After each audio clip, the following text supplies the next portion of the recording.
Hello दोस्तों, रिप्टोनिक्स channel में आपका एक बार फिर से स्वागत है। दोस्तों, इस चैनल में आप फ्री में मोबाइल लैपटॉप ट्रेनिंग से जुड़ी बहुत सारी जानकारी प्राप्त कर सकते हैं। तो अगर ये सभी जानकारी आप फ्री में लेना चाहते हैं तो हमारे चैनल को सब्सक्राइब करें। और आज की इस वीडियो में मैं आपको मोबाइल की सिम कनेक्टर के बारे में बहुत सारी जानकारी देने वाला हूँ, तो वीडियो को अंत तक देखिएगा। तो मोबाइल की सिम कनेक्टर क्या होती है और क्या काम करती है और इसका कनेक्शन कैसे बोर्ड में किस आईसी से जुड़ा होता है, तो इसके बारे में मैं जानकारियाँ देने वाला हूँ। तो दोस्तों चलिए पहले मैं आपको सिम के बारे में कुछ बेसिक बातें बता दूँ। जैसे आप यहाँ पे देख सकते हैं, ये एक कनेक्टर है, यहाँ पे इसको सिम कनेक्टर बोला जाता है। इस कनेक्टर में आप जब भी सिम डालते हैं तो इसी कनेक्टर के जो 6 पॉइंट है, इसमें सिम का जो पॉइंट, सिम में भी सेम इसी तरह का 6 पॉइंट होती है और हर एक पॉइंट इसमें टच होकर सिम काम करती है। तो ये 6 पॉइंट क्यों है और क्या काम करती है, ये पॉइंट, हर एक पॉइंट का अलग अलग फंक्शन होता है। तो उसका फंक्शन क्या है ये जान लेते हैं पहले। तो इसका सेम डायग्राम मैंने यहाँ पे बनाया हुआ है। तो चलिए, जैसे यहाँ इसमें 6 पॉइंट्स में टोटल 2 पॉइंट्स, जैसे एक ए पॉइंट हो गया और एक ए पॉइंट हो गया। था एक पॉजिटिव पॉइंट है, प्लस पॉइंट, जिसमें पावर आईसी 1.8 वोल्ट सप्लाई देके सिम को ऑन करता है। और दूसरी निगेटिव हो गया, क्योंकि पॉजिटिव के साथ ऑलवेज निगेटिव सप्लाई चाहिए। तो ये दोनों पिन वोल्टेज देने के लिए यूज होती है। उसके बाद ये जो निगेटिव पॉइंट है उससे ऊपर वाला एक पॉइंट वो नॉट कनेक्टेड है, जो किसी पिन से कनेक्टेड नहीं होता है। लेकिन किसी किसी में आप ये प्लस और ए डमी पिन, ये दोनों को कनेक्ट किया हुआ होता है। तो ये कनेक्ट हो या ओपन हो उससे कोई फर्क नहीं पड़ता है। तो ये एक्स्ट्रा पिन है, इसका यूज नहीं किया जाता है। और बाकी जो ये 3 पिन है, इसको रीसेट, क्लॉक और डाटा पिन बोला जाता है। तो ये तीनों पिन सिम आईसी से जुड़ी होती है और सिम आईसी से सेम इन्फॉर्मेशन पावर आईसी में जाती है और पावर आईसी से ये इन्फॉर्मेशन सीपीयू होते नेटवर्क और डिस्प्ले में भी जाती है।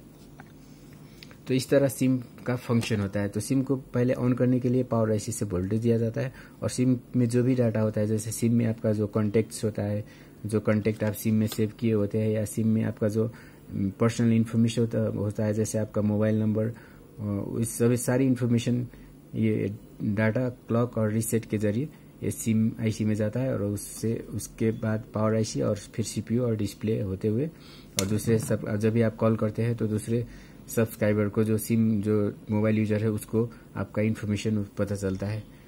तो इस सारी इन्फॉर्मेशन जाने के लिए ये सभी सर्किट को प्रॉपर होना बहुत ज़रूरी होता है। तो सर्किट में कोई भी प्रॉब्लम आ जाए तो आपका सिम नहीं दिखाने, SIM not valid, insert SIM, या सिम रखने पर मोबाइल ऑन नहीं होने जैसी प्रॉब्लम आ सकती है।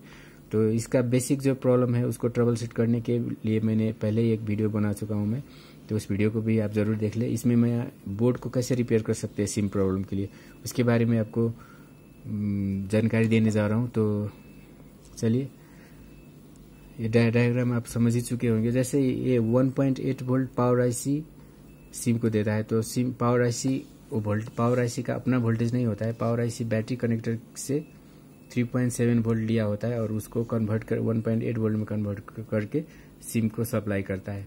तो अगर सिम डायरेक्ट बैटरी से नहीं जुड़ा होता है, क्योंकि इस बैटरी 1.8 वोल्ट सप्लाई नहीं कर सकता है, इसीलिए बैटरी से पावर आईसी वोल्टेज लेके और सिम को जितना ज़रूरी हो तो उतना कम बना के और सिम में सप्लाई कर रहा होता है।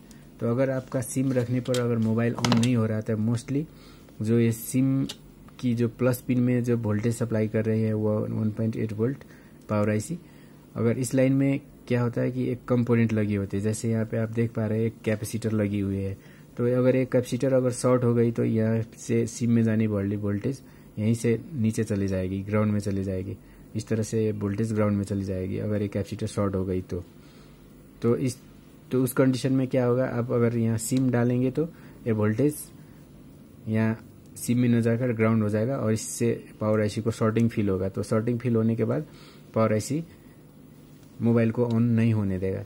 इस तरह अगर या हाफ शॉर्टिंग का भी प्रॉब्लम दिखा सकता है। आप सिम बैटरी कनेक्टर में अगर आप चेक करेंगे तो यहाँ पे हाफ शॉर्टिंग का प्रॉब्लम आ सकती है। तो हाफ शॉर्टिंग कैसे चेक करें इसके बारे में भी मैं वीडियो बनाऊंगा, तो उस वीडियो में आपको बहुत सारी उसकी डिटेल इन्फॉर्मेशन दूंगा। इस वीडियो में हम सिर्फ सिम की बातें करते हैं।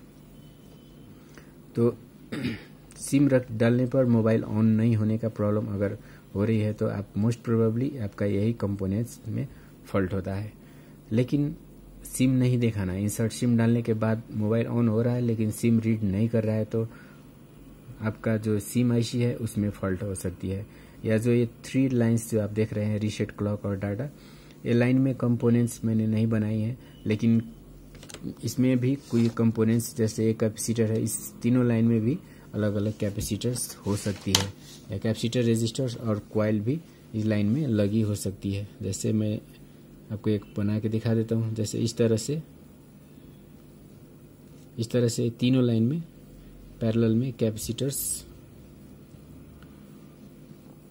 हो सकती है। तो अगर एक कैपेसिटर्स में कोई फॉल्ट आ जाए तो ये जो सिम और सिम आईसी के बीच में जो ट्रांसफ़र होने वाली इन्फॉर्मेशन है वो ट्रांसफ़र नहीं हो पाएगी और आपका सिम डिटेक्ट नहीं होगा। तो अगर सिम रखने पर ऑन नहीं हो रहा है तो एक कैपेसिटर को चेक करें, लेकिन सिम रखने से ऑन हो रहा है लेकिन सिम डिटेक्ट नहीं कर रहा है तो मोस्टली आपका जो और ये बाकी तीनों पिन में जो कंपोनेंट्स लगी होती है वो कंपोनेंट्स को चेक करें, या तो आप इस सिम आईसी को चेक कर सकते हैं। सिम आईसी को बदलना होगा, लेकिन सभी मोबाइल में सिम आईसी नहीं होता है दोस्तों। SIM IC most of the mobiles में ये पावर आईसी के अंदर ही रखी होती है। तो ज़्यादा करके प्रॉब्लम क्या होती है कि जैसे ये कैपेसिटर्स या जो बाकी ये लाइंस में लगी कैपेसिटर्स है उसमें फॉल्ट होने की चांसेस ज़्यादा होती है। तो इसको कैसे रिपेयर करें, और जैसे सिम का जो पिन है उसमें आप कैसे पता लगाए पॉजिटिव पिन कौन है, नेगेटिव पिन कौन सा है। डायग्राम में तो समझ गए, अब चलिए देखते हैं इसको प्रैक्टिकली टेस्ट करके देखते हैं। जैसे मानिए यहाँ पे एक बोर्ड है, इसमें हमको सिम का plus pin, minus pin, data, clock और रीसेट फाइंड करना है। तो इसको कैसे कर सकते हैं तो इसको जान लेते हैं पहले। इसके लिए मल्टीमीटर को आप बीप रेंज में सेट कर ले।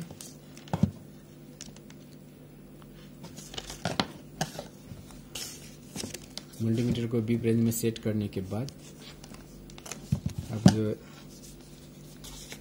इसका जो एक रेड प्रोब है, रेड लीड या प्रोब बोलते हैं, तो इसको आप ग्राउंड कर ले। कहीं निगेटिव पॉइंट पे आप टच कर दे। इसको टच करने के बाद आप सिम की जो 6 पिन है उस सभी में टच करें। टच करने से आपको यहाँ पे कुछ रीडिंग्स नज़र आएगी मल्टीमीटर में। जैसे आप यहाँ पे भी देखते रहिएगा। इसमें टच करने से क्या हुआ, 9 लगभग 900 से ऊपर कुछ रीडिंग आई। दूसरे में चेक करने से भी इसमें क्या है, नो वैल्यू। ये क्या हुआ, बीप दे रहा है। तो ये आपका जो ये है नेगेटिव पॉइंट है, और नेगेटिव से ऊपर का जो पॉइंट है वो नॉट कनेक्टेड पॉइंट होता है। जैसे ये नेगेटिव पॉइंट्स ये ग्राउंड से जुड़ी है तो इसीलिए ग्राउंड से ये कंटिन्यूटी या बीप दे रही है।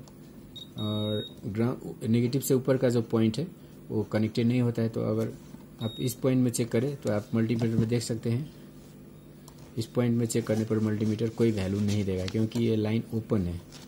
इसमें आप वैल्यू, नो वैल्यू, इसका मतलब 1 का मतलब नो वैल्यू होता है। तो इसमें कोई वैल्यू नहीं आ रहा है, इसका मतलब ये लाइन क्या है, ओपन है, नॉट कनेक्टेड है।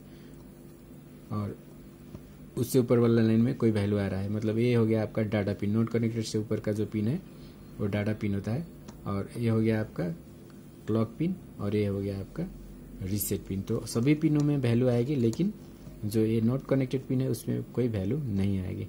और ये हो गया आपका पॉजिटिव पिन।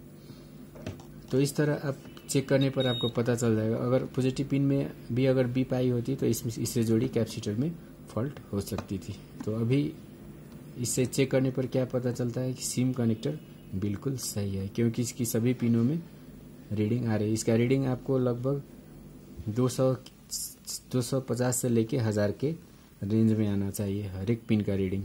ये जो नेगेटिव है वो तो बीप आना चाहिए, और जो ओपन है उसमें कोई वैल्यू नहीं आएगा। लेकिन जो बाकी 4 पिने हैं जैसे पॉजिटिव और रीसेट, क्लॉक और डाटा, तो सभी पिन में आपका जिस वैल्यू ये 1000 से नीचे का वैल्यू दिखा सकता है। तो भी ये चेक करने पर ये सिम बिल्कुल सही है। तो इस तरह से आप चेक करके सिम में कोई फॉल्ट है या नहीं है पता कर सकते हैं। अगर कहीं पे बीप आई होती तो इससे जुड़ी कंपोनेंट को आपको चेक करना होता है। जैसे इससे जुड़ी कंपोनेंट मैं आपको दिखा देता हूँ। जैसे सिम कनेक्टर, ये सिम कनेक्टर हो गया। सिम कनेक्टर के पास में आप देख सकते हैं ज़्यादातर करके जो पॉजिटिव में लगी कैपेसिटर्स होती है वही रखी होती है और कंपोनेंट्स यूज नहीं होता है। तो अब सिम कनेक्टर के पास में आप देखिए यहाँ पे एक कैपेसिटर रखी हुई है, तो ये कैपेसिटर आपका पॉजिटिव लाइन में जुड़ा होना चाहिए। चलिए चेक करके देख लेते हैं इसको। जैसे पहले मैं इसका पॉइंट्स फाइंड कर लेता हूँ। ये माइनस हो गया, ये सेम पहले की तरह। अब देखिए यहाँ पे जैसे नेगेटिव पॉइंट हो गया, इसमें बीप आ रहा है, ये नो वैल्यू, ये ओपन पॉइंट हो गया, ये डाटा पॉइंट हो गया, ये अब क्लॉक पॉइंट हो गया और ये रीसेट पॉइंट हो गया, और ये क्या हो गया पॉजिटिव पॉइंट। तो पॉजिटिव पॉइंट में एक कैपेसिटर लगी होती है। तो इस पॉइंट में चेक करते हैं, तो आप देखिए इस पॉइंट से एक कैपेसिटर जुड़ी हुई है, क्योंकि इसमें इस पॉइंट से इस कैपेसिटर का कनेक्शन दिख रहा है। और ये कैपेसिटर पैरेलली है। पैरेलली आप कैसे कन्फर्म कर सकते हैं, तो एक साइड ये सिम की लाइन से बीप देगी, तो दूसरी साइड आपको ग्राउंड से बीप देगी। तो ग्राउंड से और सिम से बीप देने से क्या पता चलता है, जो कंपोनेंट एक साइड ग्राउंडेड है वो पैरेलली या इस तरह से कनेक्टेड है, आप जान सकते हैं, क्योंकि इसका एक साइड ग्राउंड से कनेक्टेड है और एक साइड जो पॉजिटिव लाइन है उसमें कनेक्टेड है। तो दोस्तों इस तरह से आप सिम का कनेक्शन चेक कर सकते हैं। अगर ये कंपोनेंट अगर फॉल्टी होती तो इसको आप रिमूव कर देते तो इसका प्रॉब्लम सॉल्व हो जाता है। या तो आप रिमूव कर सकते हैं या तो इसको रिप्लेस करते हैं। रिप्लेस करते वक्त ये जिन इसका साइज जैसा है उतना ही साइज का कंपोनेंट आपको यहाँ पे लगाना होता है। तो उसके बाद आप जानते हैं सिम आईसी। तो यहाँ पे इसमें सिम आईसी नहीं दिख रही है दोस्तों, इसके आसपास कोई सिम आईसी नहीं है। तो हर एक बोर्ड में सिम आईसी होना ज़रूरी नहीं है, कुछ में सिम आईसी नहीं भी दिया जा सकता है, लेकिन सिम आईसी वाले मैं एक बोर्ड में दिखाता हूँ जिसमें सिम आईसी लगी हुई है। जैसे यहाँ पे आप देखिए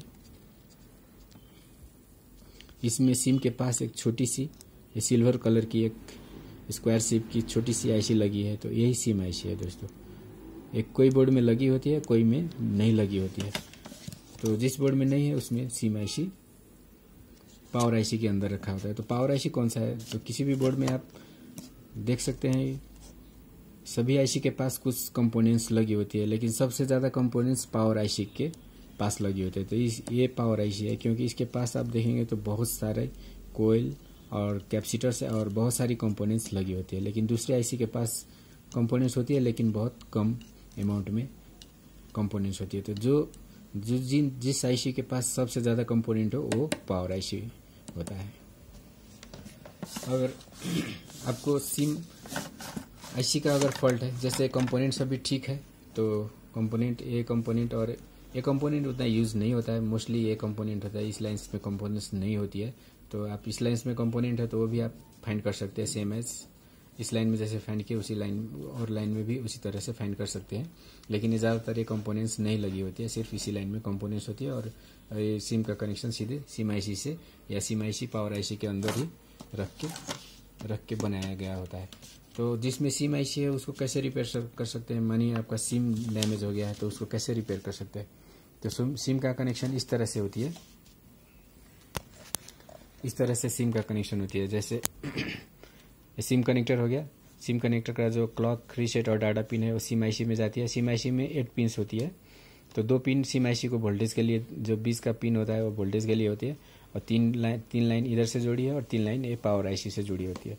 तो आप सिम आईसी को निकाल के जो ये इनपुट और आउटपुट पिन्स है इसको आप इस तरह से जंपर कर सकते हैं। इस तरह से जंपर करके सिम आईसी नहीं खराब होने पर इस तरह से जंपर करके आप रिपेयर कर सकते हैं। लेकिन ये करना बहुत ही मुश्किल है दोस्तों, क्योंकि सिम आईसी बहुत छोटी होती है और उसकी पॉइंट्स में जंपर करने के लिए आपको बहुत ही सारी प्रैक्टिस की ज़रूरी होगी। तो दोस्तों इस तरह से आप मोबाइल की सिम की प्रॉब्लम को आप फाइंड कर सकते हैं और उसको सॉल्व कर सकते हैं। तो दोस्तों आज के वीडियो में इतना ही। वीडियो आप कैसी लगी, वीडियो अच्छी पसंद आई हो तो वीडियो को लाइक करें और अपने दोस्तों के साथ शेयर करें, और जाते जाते हमारे चैनल को सब्सक्राइब करना ना भूलें। Thank you.